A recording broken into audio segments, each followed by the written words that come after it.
On today's episode, Charlotte and Renata call in to share their co-op and dual enrollment strategies for college hacking. Nathan shares a cash flow balance transfer strategy, and Josh asks for tips on how to help his kids develop personal responsibility, problem solving, and growth mindset. Welcome to the ultimate crowdsourced personal finance show. This is your Friday Roundup. You're listening to Choose FI Radio. The blueprint for financial independence lives here.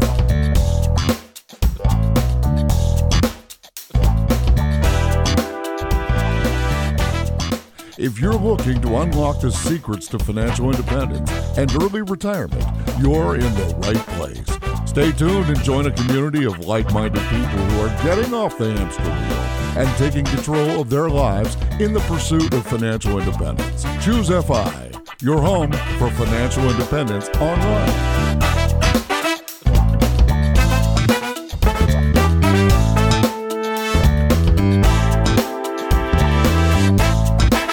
All right, guys, this is going to be so much fun. I cannot think of an episode that I have been more excited to do a roundup on. This was, frankly, the most mind-blowing, disruptive episode, certainly in recent memory and possibly in the entire history of the show. I was listening to it as I was kind of getting ready for this episode with my wife, and she kept interrupting me to asking me extra bits and throwing extra feedback on stuff that she had actually done, in her own classroom. This resonated with her as well, and I think part of it is that as you start to think about your own journey and then tie that to the journey you want your kids to follow, this completely changed the frame. So I'm excited to talk about it, and I'm excited to get my co-host Brad's feedback. How you doing, buddy? Hey, I'm doing great, Jonathan. This was a mind-blowing episode for sure. And it's neat to hear how much Danny enjoyed it, especially as a teacher. And I think we have such a significant portion of our listeners and our community are teachers. And I just can't wait to see the flood of feedback that we get and also the excitement that this causes. I think it's going to be there because I know it was there for me. I know it was there for you. And to hear that Danny enjoyed it so much was really, really wonderful. As we figure out where to start with our thoughts on this episode, we really need to go back to the beginning, which was the Daniel Pink TED Talk. Had you seen that before we did this episode, Brad? No, I did not see it beforehand. But it's funny, since we recorded with Don a couple of months back, I've actually read a couple of the Daniel Pink books, and I have watched that TED Talk. I've read Drive, and now I'm reading To Sell is Human, which actually Dominic Quartuccio had sent me. It was one of his books, and he sent me a copy of it. So it's funny how all of these little ties are coming together here, which is cool. But yeah, the things that jumped out to me, especially from that TED Talk, were those three items: mastery, autonomy, and purpose. I think that is what drives us in life. It's funny because I always use that word autonomy as what I described as like one of the benefits of my old job, my old corporate job. Whenever I mention that to people, like I got these blank stares and I didn't know if people didn't know what the word meant or whatever. I don't think you know what that word means. Yeah. Because to me, that is an innate portion of what drives me, is having autonomy and being able to work on what I want to work on when I want to work on it. Like to me, I don't want someone micromanaging me. I want autonomy. So while my old job wasn't intellectually stimulating perfectly and I really didn't have that purpose, well, I did have autonomy. And to me, that was a very, very big positive aspect of that job. There was no manager or boss looking over my shoulder, watching what I was doing at that moment or asking what I was going to do next.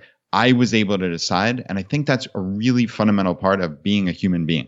And as I think about Choose FI, as I think about us, what we've really enjoyed about this is the autonomy that we have in our separate roles. We both have our strengths and our weaknesses, and we naturally adapt to that. We try to limit our weakness and highlight our strengths, but it sends us in a clear direction. But we get the choice to pursue the things that interest us, and then we add that kind of talent stack back and Choose FI benefits directly. And it's not just, Brad and Jonathan. As I think about Ashley, who is our editor at choosefi.com, the website, she has total autonomy on that website. And the website has grown from, I think when we brought her on, it was getting right around 60,000 page views a month. And it's now rapidly approaching 200,000 page views a month. And she gets to take her own creativity and interest, and which was always around building websites, and put it into growing Choose FI. And it's really incredible to see that. And it's also incredible that she brings us ideas. She is a business owner, an entrepreneur. She's putting in the time that she wants to put in. She's not having us just tell her the 5 to 20 things that she needs to do every single day and check the box. She's building it out herself. And you get so much more from Autonomy than you do from Checklist. I would say William, same thing. William's just started with us. So like the ChooseFI has created a few jobs, not a lot of jobs, a very few part-time jobs, but William helping us on the website. He's leaving a very good career at Cisco. He kind of retired early and now he's working because he wants to work in a part-time capacity with us at ChooseFI. And he's taking his skill set, which is really, really impressive and kind of all over the map, and figuring out how he wants to employ that at ChooseFI. Total autonomy. We're basically just saying, hey, what do you want to work on this week? And we're seeing where he goes with it. And it's impractical for a lot of businesses that are very nuts and bolts type businesses, and you are just on a factory line widget maker. That's difficult. But for something like this that can be whatever we want it to be, it's cool to see how all this comes to bear. Yeah, and I think purpose also comes in, especially when we're talking about ChooseFI. Is what I'm doing having any meaning, is how Don described this. And I think clearly what you and I are doing, it has meaning to us, and we hope and believe that it has meaning to our community.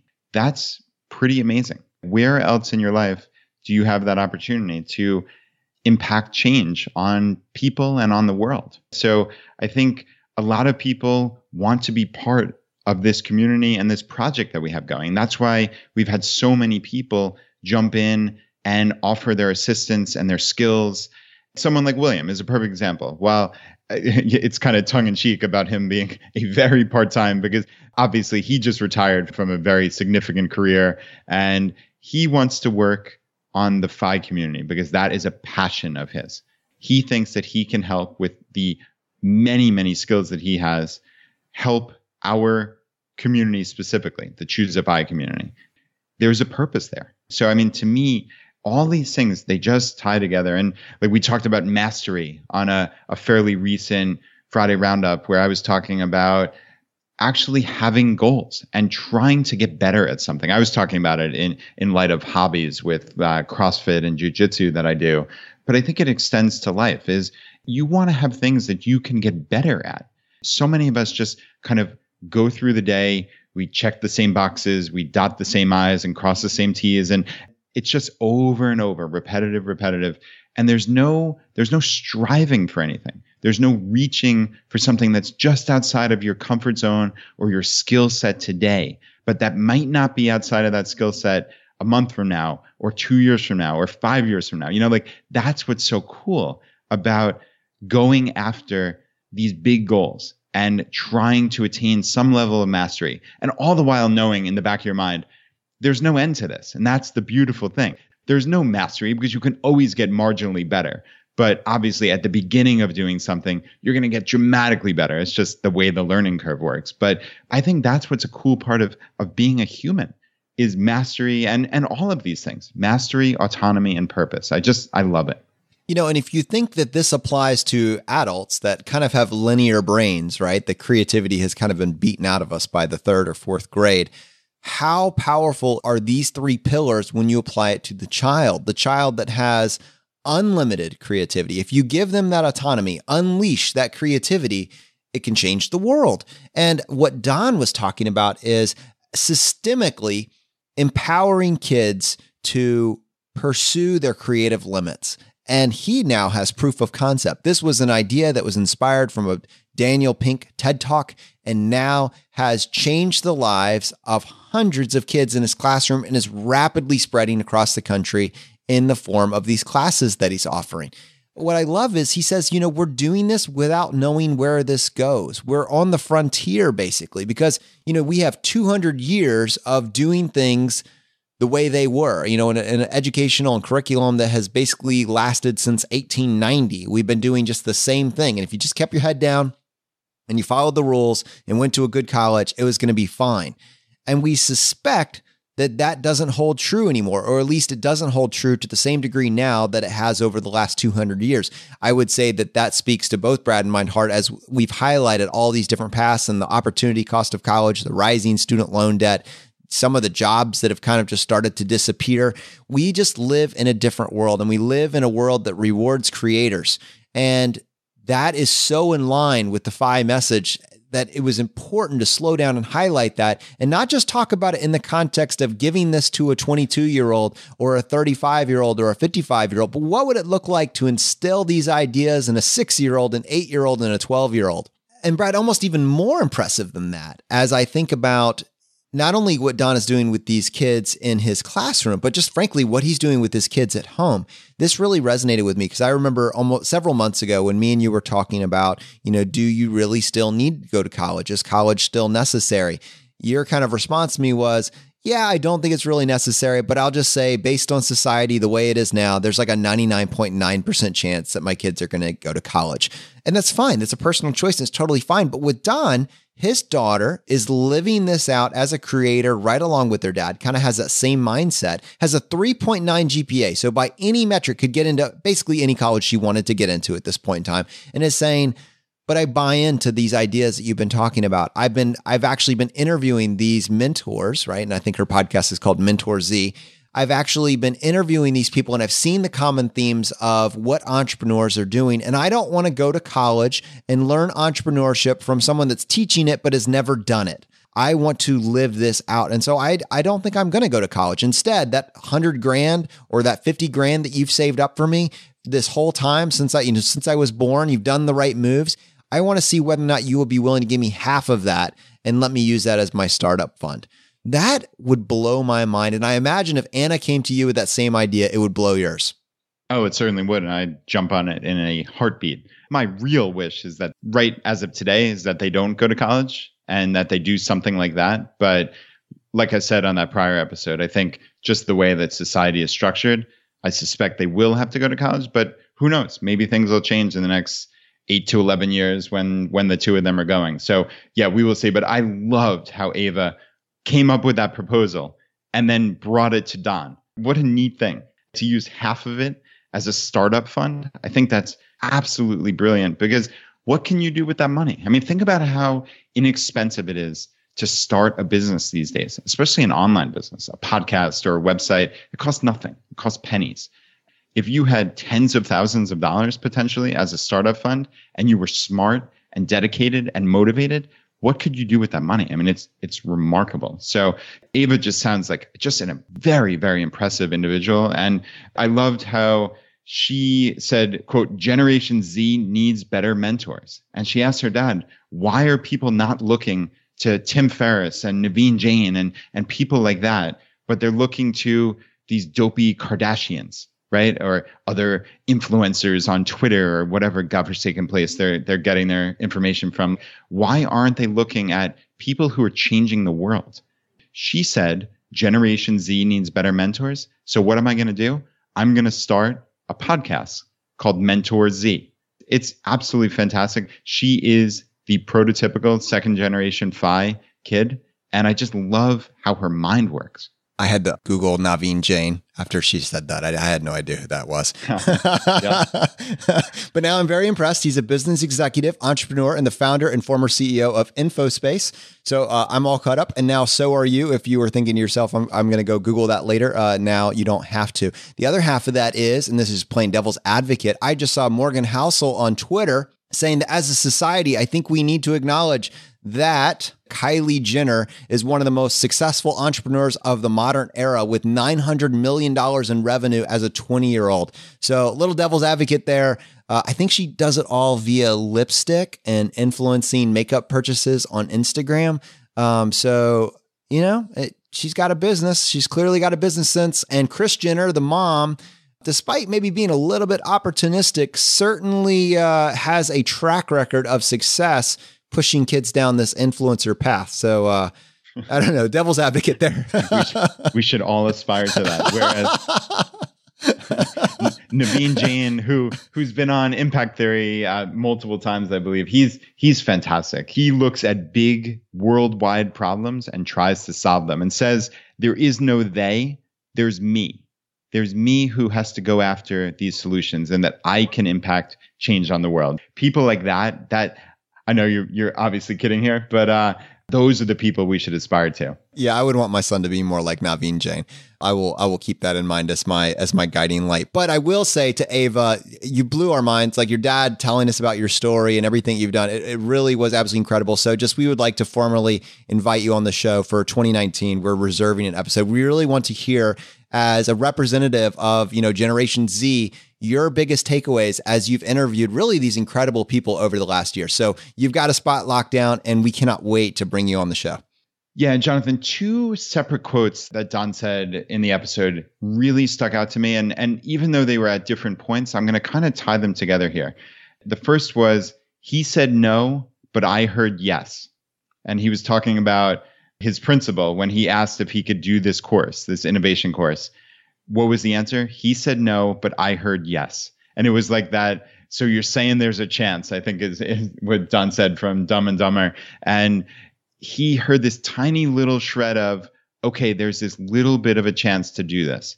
And he found a way. He basically didn't take no for an answer. I think so many people like to reflexively say no or complain. And that's actually where the next thing came through is, quote, we're listening for things that suck, he said. So I think that's what his kids are doing. And they're looking for problems and trying to come up with solutions in the world. As opposed to, think about how so many people spend their time, even in groups. You hear people complaining. It's a lot of complaints about this and that. You hear very little brainstorming of solutions, right? Like I say that almost jokingly, because how ridiculous would that be? Like, could you imagine getting together at a party and having a productive brainstorming session on how to actually fix something? No, people complain. They complain incessantly and ceaselessly. Whereas his kids are looking for those situations and looking for, where do things suck, right? And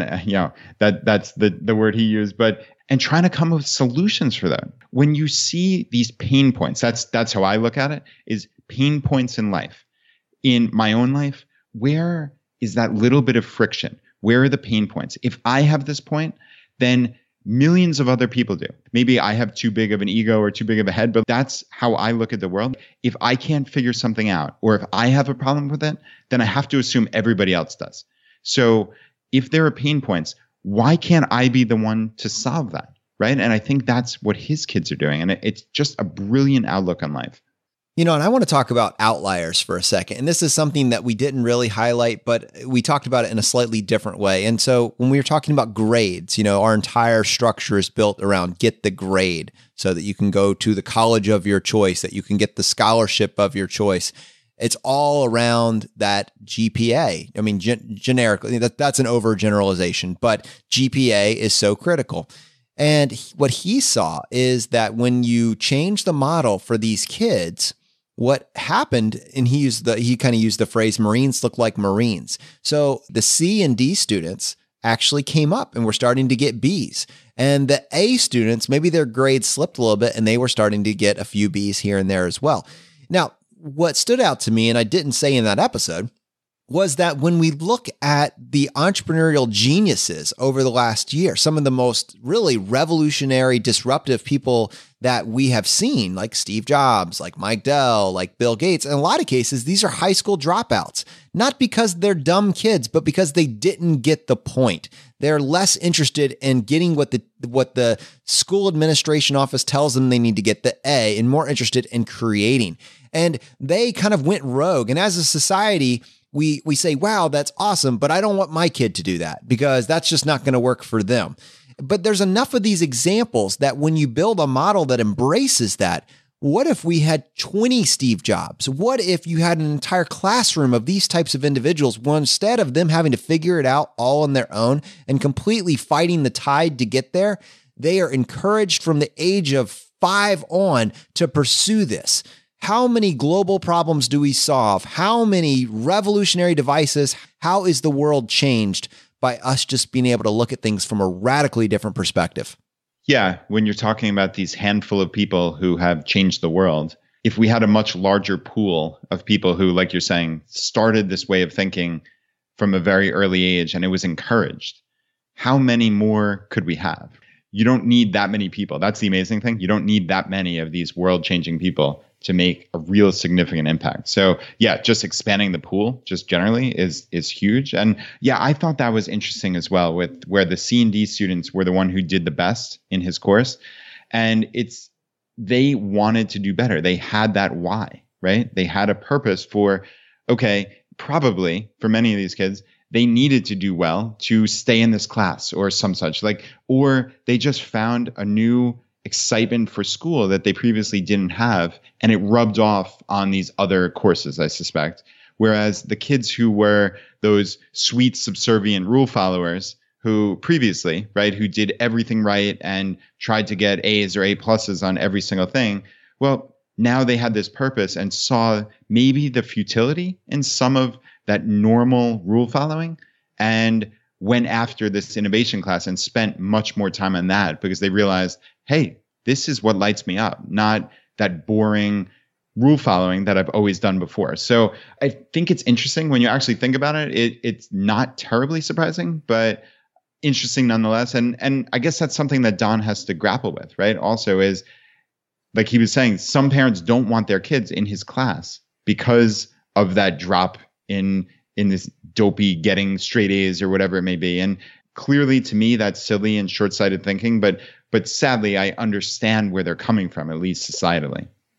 And my final takeaway, and frankly, this is the part that just lit me up, is that it was actually from Gary Vee. So he had Gary Vee on the show. He's talking to Gary Vee, and Gary Vee he's asking Gary Vee, one of the things I'm running into is, should I focus on the family or should I focus on the system? Gary Vee says to him, you can't change the system. Now, that can be a limiting belief, but don't worry about the system. Change the family, right? Focus on lighting your kids up at home, and you can have such a profound influence on their life and frankly, the choices that they make. And I think that's something that really holds significant appeal to me as I think about what would it be like to help my son grapple with, should I be a creator or should I be a consumer? And Don made this great point. Not everybody is born to be an entrepreneur, and that's fine. But we should all think like entrepreneurs because there's so much value there.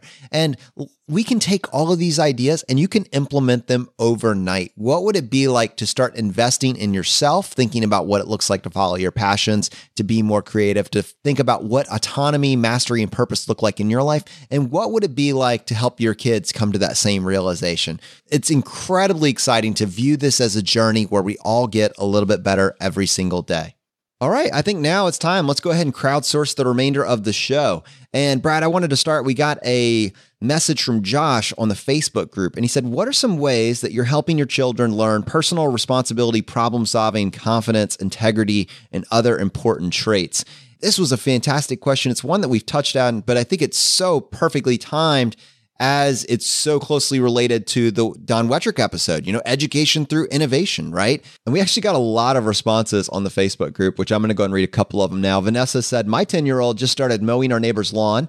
Dad helps this year because he's learning, but it's been a great experience. He left a thank you for your business note after the first mow. Last week, he hit their car with the mower, a little bit of a setback, and had to go to the door with an apology note and ask what he needed to do to fix it and make them happy. Hard work, hard lessons, such great growth. That's incredible. She also said his twin brother, is setting up a car wash business and ordered a foam gun, lost the pieces, contacted the company. They sent him a new one along with a t-shirt and more soap. He hasn't even started, but he's experiencing humility, great customer service, and vendor relationships. And she said she was inspired by this book called The Gift of Failure: How Parents Learn to Let Go so Their Children Can Succeed. That's incredible, Brad.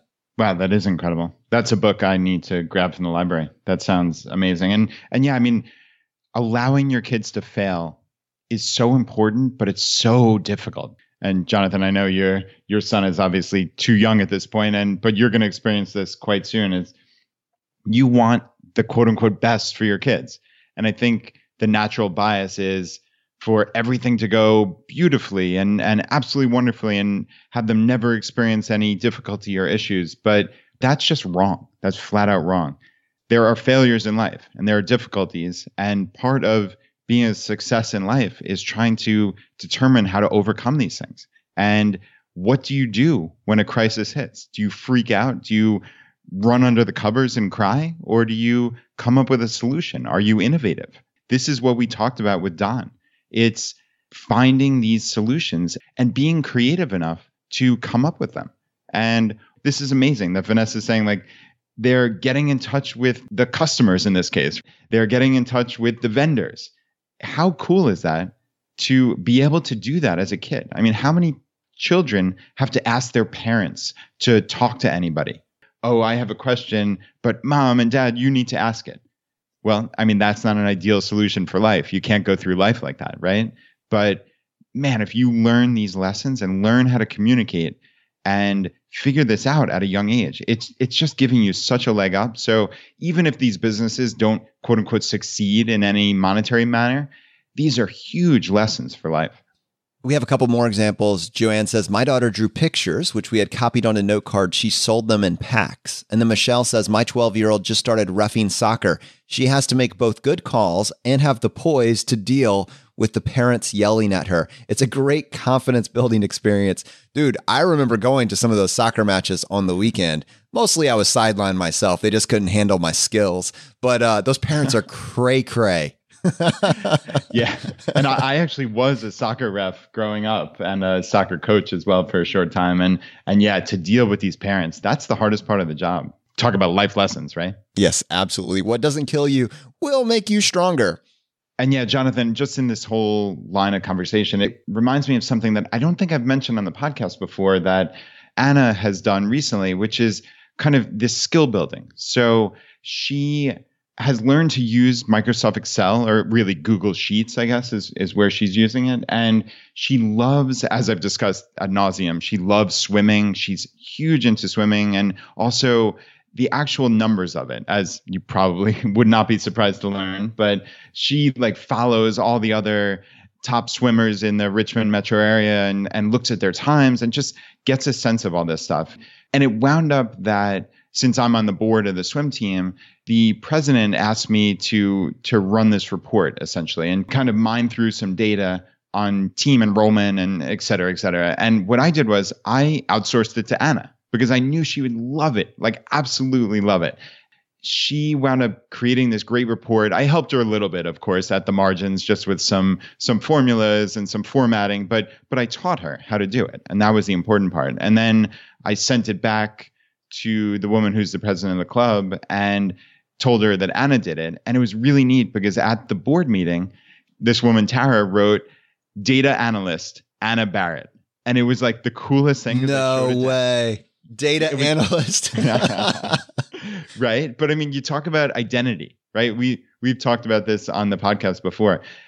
Anna saw that. I brought it back to her, of course. And you should have seen her eyes light up when she saw that this report that she put together was presented to the 10 people in charge of the swim team. And it said data analyst, Anna Barrett. And that was just so awesome. And yeah, then her swim coach, we had talked about how Anna looked into all these swim times and such. And her swim coach actually said she could be involved in helping with the meet preparation and deciding which kids are in which events and whatnot, because it's very data focused. So it was all like part and parcel of Anna learning how to do this and me putting her in front of this swim board ultimately. And it was really, really cool. I'm not sure I'm explaining this properly, but she loved it. And just to see her eyes light up was just a really special moment for me. Well, normally we don't very often kind of tease what episode is coming the next week on Monday. It's kind of, hey, here it is. But in the context of these kids that we've just highlighted, all the amazing stuff that they're actually doing, I want to go ahead and preface this by saying these are amazing examples of what have you built. Every single kid that we just mentioned over the last several minutes has done something that is truly incredible. I mean, both of us are like, wow. And I think the audience listening to this is saying, okay, I want to see what we can do to have my child emulate some of these behaviors, some of these characteristics. But what have you built in the economy and the world that we're living right now, 2018 and beyond? This is going to be the most powerful indicator of where you are headed and what you will be able to accomplish. More and more, both colleges and employers are going to be looking at this single metric. And as we go into this episode on Monday, and I'm just going to go ahead and tell you, we have Jay from Millennial Boss and Fire Drill Podcast coming on the show. She is going to show you exactly where this goes and how powerful of a lever What Have You Built actually is. So just kind of keep that in mind as you listen to the Monday episode coming up this week. All right, this next voicemail that we got is from Nathan, and he's calling in to break down the strategy of cash flow balance transfer. Hi, Brad and Jonathan. This is Nathan. I'm a fairly long-time member of the community, and I can often be found demonstrating the math on why traditional accounts are nearly always better than Roth, or getting and giving tips on credit card rewards. A little while back, you took a voicemail on the topic of credit card balance transfers, and I've seen the topic come up a few times in posts in the Facebook group. The focus is usually on balance transfer cards, along with the usual warning to check the fees before making a balance transfer. I think one thing that's overlooked is that you do not need a balance transfer card or a balance transfer offer in order to transfer your credit card balances from one or several cards to another. All you need is a significant amount of chargeable expenses each month and a card with a 0% introductory offer on spending. By chargeable expenses, I mean expenses that can be paid with no or minimal fees using a credit card. I call this a cash flow balance transfer.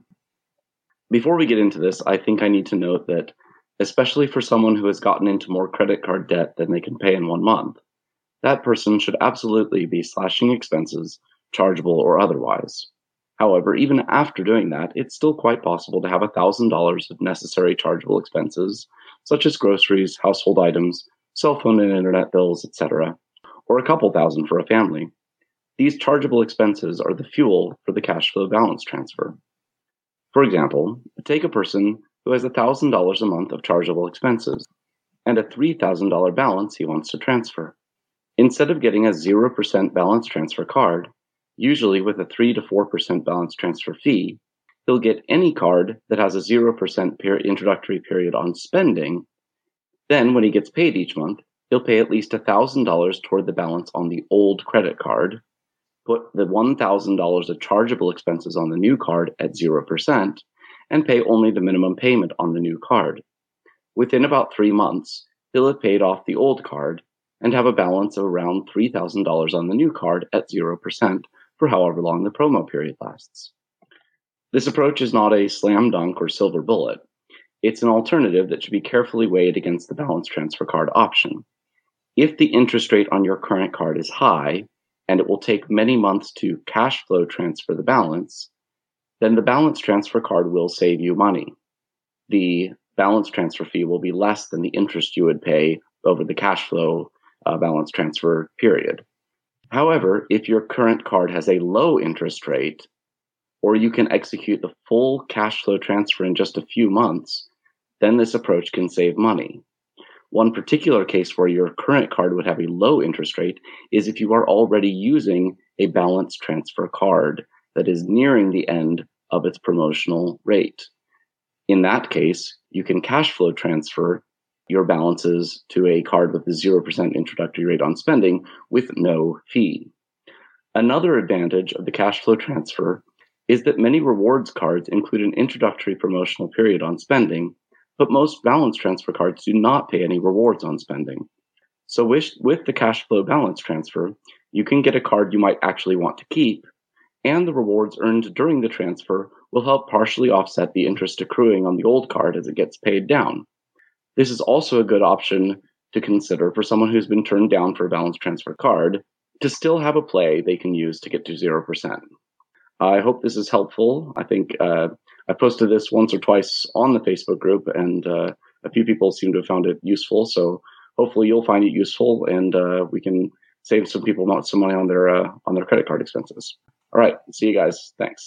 You know, Brad, I like to think that a large majority of our audience is past the point of that, that financial freedom clock really beginning, and they're not dealing with credit card consumer debt, and they're just focused on, optimizing their retirement accounts and investment accounts and reaching FI. But I think it's important to realize that a lot of people are grappling with 20 to 24% interest rates on potentially massive amounts of credit card debt, where they finance their couch, their living room, their kitchen, everything else, home renovations. They're looking for a way just to get their head and keep their head above water. And strategies like this can be incredibly valuable for that particular section of the audience. Yeah, this was an interesting one from Nathan. And I always love creative solutions and approaches. And I think that's really my big takeaway from this is just think a little bit differently. I think as Nathan kind of alluded to there, the key here is expense minimization. So if you are obviously paying interest while doing this ultimate transfer that he's describing, that is not ideal, clearly.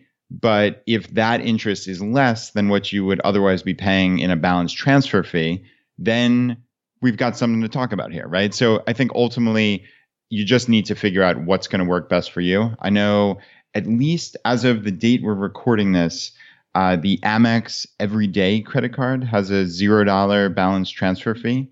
And I think they have 0% APR on purchases and balance transfers for 15 months is what I'm reading at the website. And again, this is July 12th when we're recording this, actually a little bit early here. So that is the best card that I know of for $0 balance transfer fees. So that's an option. But like he said, if for whatever reason you couldn't get approved for a card like that, this is a solution. And it's always interesting to think a little bit differently. So Nathan, thank you very much for the voicemail. And the next voicemail I got is from Renata, who calls in to discuss what dual enrollment towards college credit in Arizona and the benefits of this college hack has had on her daughter's educational path. Hi, guys. My name is Renata. I'm calling from Gilbert, Arizona. Just listening to your latest podcast. Just found you guys recently and thoroughly enjoying what you are providing. Wanted to touch base with you on some things that Cody said regarding college. Here in Arizona, we have what's called dual enrollment, and most of the high schools, private and public high schools, offer that as an option. So the kids can take classes at a high school level and get college credit. Sometimes it requires a little bit of a fee to the college, but it is so well worth it. My daughter went to a private Christian school and left high school with 44 college credits. And she went on to university and they accepted all of those credits, putting her at 70 credits at the end of her freshman year. So she is far advanced, and not only in time, but as well as money savings. So I'm not sure if you're familiar with that or if it's not something they do in all of the other states, but I know in Arizona it's a huge thing. So just wanted to let you guys know about that. Thanks again for all you do. Really enjoy your podcast. Have a great day. Brad, I have this idea that hopefully over the next year at ChooseFI, we're going to be able to build like a college hacking map, like with each state acts as a hyperlink. But it's a picture, and then you click on the link, and then inside of that state, we'll have a list of all of the college hacks that we have heard of that have come through the podcast that would be relevant for that particular state. And it could be just simple stuff like Bright Futures down in Florida, or dual enrollment and different colleges that accept that or offer that in Arizona. There are just so many really, really cool options, and we're really starting to build a portfolio of them. Yeah, you're absolutely right. And we're always about crowdsourcing. So that's a really valuable list if we can put that together for sure. And it's funny, remember how you just spontaneously recollected that you did 2 years at a community college? Oh, yeah, by the way, that was me. And decided not to tell anybody. Well, it just occurred to me that I actually did a course like this in college. I think I put it out of my mind entirely because it was a weird situation, actually. AP English at my high school was the toughest class to get into in all of the entire high school. And I actually did not make it in, which I think I was very ticked off about, honestly. Maybe that's why I didn't remember this. But the next advanced course was dual enrollment course, I guess is what you'd call it, through Syracuse University. And it was this great English course. And I wound up actually, ironically, getting more college credits for taking that course than I would have if I had gotten a 4 on the AP exam. So it actually worked out like remarkably well. And yeah, it was something similar to what Renata's saying. I had to pay like a nominal fee to the university. I forgot, it was like maybe $100 or something tiny like that. And I think I wound up getting 4 college credits at the University of Richmond for this course that I took as a senior in high school. So yeah, that was a nice big win. Have you ever thought about dual enrollment versus AP credits, like pros and cons, benefit? Like it sounds like, at least in your case, that dual enrollment is a better strategy than the AP. When would the AP win out? Yeah, Jonathan, that's a great question. And I hope that someone from the audience who has more knowledge than I do might leave a voicemail on this, but I'll give you my thoughts, at least based on when I went through this. So AP, it didn't give more of a GPA boost because actually both of those courses that I had the option to take were weighted courses. So that, like Don Wettrick had described about the one student who was going for valedictorian and his mom didn't want him to take the course because it wasn't weighted. You get this extra little GPA boost just by taking that course. So I think students would have to look at that and see, A, does that matter? Does that even matter to you at all? If it does, then which courses give you that additional boost for taking the much more strenuous course? So I think that's a consideration. But yeah, I mean, as far as the college credits go, I think there's a case to be made significantly for the dual enrollment, because in this case, I was taking a Syracuse University sanctioned course. And I mean, that's a very, very solid university, of course. And if they say that this qualified as credit through them, then most other colleges in America are going to take that. Whereas with AP exams, well, first off, it's a one-off exam. So you just never know how you're going to perform, right? Like you just might have a bad day. You might have gotten a bad night of sleep and you might get a 2 or a 3 on that exam instead of a 4 or 5 that's required to get credit at many top tier schools. So you're putting a lot of eggs in one little basket there, first off. And second off, every college seems to have different requirements and plans on how they accept AP courses. And there's no uniformity from what I've seen. So my bias would be towards this dual enrollment. But again, this is a very, very high level look and just based on my own experience. And obviously that could have changed significantly in the intervening years. So yeah, if anybody has any feedback, we'd love to get it and play it on the show. Feedback was trickling in on that episode with Cody for several weeks following. I mean, it was a lightning rod to the second generation FI community. And I think there were actually a lot of parents that were hearing this that had kids that are maybe at this age that were like, oh my goodness, they have to listen to this. And Charlotte weighed in on this as well. She left a comment in our Facebook group and she said, "Thank you for the amazing episode. So great to hear the stories of teaching our kids how to make smart choices. Our son just turned 20 and is in a similar situation to Cody, and I'm so delighted for both of them. I wanted to offer up a college hack that I haven't heard you cover before, co-ops. If you have a kid that is interested in STEM fields, so what is that? Science, technology, engineering, medicine. Look for universities that offer co-ops. Our son goes to the University of Cincinnati, majoring in computer science, and is in a 5-year co-op program. Now, here's the way it works. The program consists of 13 semesters, 8 semesters of class, and 5 semesters of work. They attend for 5 years, including 3 summers. During the middle 3 years, they alternate semesters of class and work. Work semesters are paid at about 67% of the starting salary in that field. The companies often offer free subsidied housing for the students. There are several advantages to working in this program. 1, they earn very decent money. Our son earns about $19 an hour right now, but that will continue to increase since he's only on his second work rotation. 2, they get great hands-on real-life experience working in their field. This is invaluable. 3, they make great connections with people in their field, including a mentor at the company, and get to show off their skills. 4, many employers, including the one my son is with, hire their co-op students at graduation. The only con I can think of is that the program is 5 years instead of 4. We felt the benefits outweighed the extra year. Our son is graduating debt-free due to a smart college choice of a local in-state university, scholarships, and our ability to pay the rest. At 20 years old, he already has over $25,000 saved between retirement savings.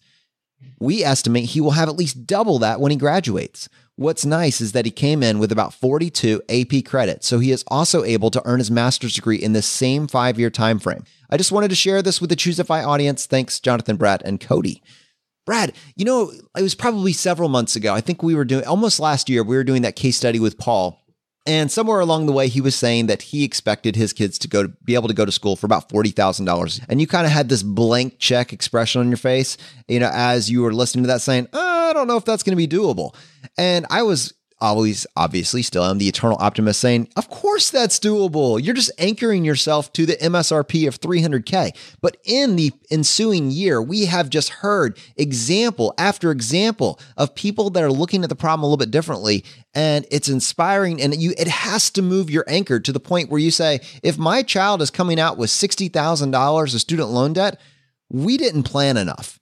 Yeah, you're absolutely right. And it's funny, I need to go back and listen to that because it sounds like a different human that would have said that. Like, it's hard to imagine myself today ever thinking that, not less saying it out loud on a podcast to many, many people. So yeah, I do need to go back and hear that just to see how much I've grown in the last year. And I think that's huge. But it speaks to the information that our community has brought to us and to everyone, right? There are ways to do this. And it's also, like you said, it's about reframing.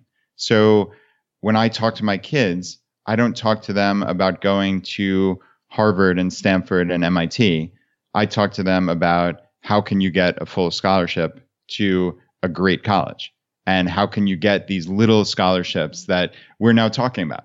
Cody is talking about these scholarships, and I actually brought one up to my daughter, Anna, about her swimming club. And this is the Greater Richmond Swim Association, basically. Like, they have one of these little scholarships. She's going to be a perfect candidate. I mean, this kid's entire life is this swim club. So that's something she's going to apply for in 8 years, basically. But we've already planted the seeds on that. So I personally owe a huge debt of gratitude to our entire community for basically reframing this for me. It's amazing. You know, Brad, coming back to this episode with Don, this really inspired me to leverage our community. We have this educators group as one of our Facebook groups. It's a private group, but we have school administrators, principals, teachers from all over the country that are looking to have an impact on their school systems, frankly. They're open to it. They're willing to do it. And frankly, it's one of those things where it's hard to have this impact in a vacuum where it's just you on the system. It helps to have some sort of support structure. We are actively looking to aggregate the teachers in our audience that are interested in being a part of this process. We're starting to come together and build a PHI curriculum and figure out what it would look like to teach kind of this mindset to kids at a younger age. We would love for you to be a part of that. If you are in the school system and you're interested in this topic or idea, the group is actually listed on our local page at the top, choosefi.com/local. It's our educator group, and we would love for you to join us there and continue the conversation. My wife, Danny, was a teacher in 3rd grade and was actually teaching this kind of economics type platform to kids in school there. And she's going to be helping us spearhead that, hopefully really putting something together, and over the next year or so, maybe have a package that we can actually present that you could take to somebody in your school if you'd like to see this piloted there. So thank you so much for joining us on this journey, and wouldn't it be cool to really see this idea spread into the classroom? All right, well, unfortunately, that is going to bring this episode to a close. Now, as you know, we like to finish every episode by doing a drawing for a copy of a book that we have found useful. And there's 3 books that we offer. The first book is J.L. Collins' book, The Simple Path to Wealth. The second book is Dominic Cortuccio's book, Design Your Future. And the third book is Vincent Puglisi's book, Freelance to Freedom. If you want to enter the drawing, all you need to do is just go to choosefi.com/iTunes, follow the instructions there, and leave us a short written review, and then send us an email to feedback@choosefi.com, letting us know that you left a review and what screen name you left it under. We give away 1 book for every 5 written reviews that we get, and then we announce the winner on the Friday roundup. And Brad, how many winners do we have today? All right, Jonathan, we have 1 winner. And the winner is Paul. And Paul says, an important podcast. Okay, these guys lack the polish and presence of a Joe Rogan or a Tim Ferriss, but these guys are talking about topics that are able to transform lives and perhaps the whole country. I do whatever I can to get more people to tune in. Great show. Thank you so much, Paul, for the feedback. Working on the polish, but I appreciate the impact. All right, my friends, the fire is spreading. We'll see you next time as we continue to go down the road less traveled. You've been listening to Choose FI Radio Podcast, where we help middle-class America build wealth, one life hack at a time.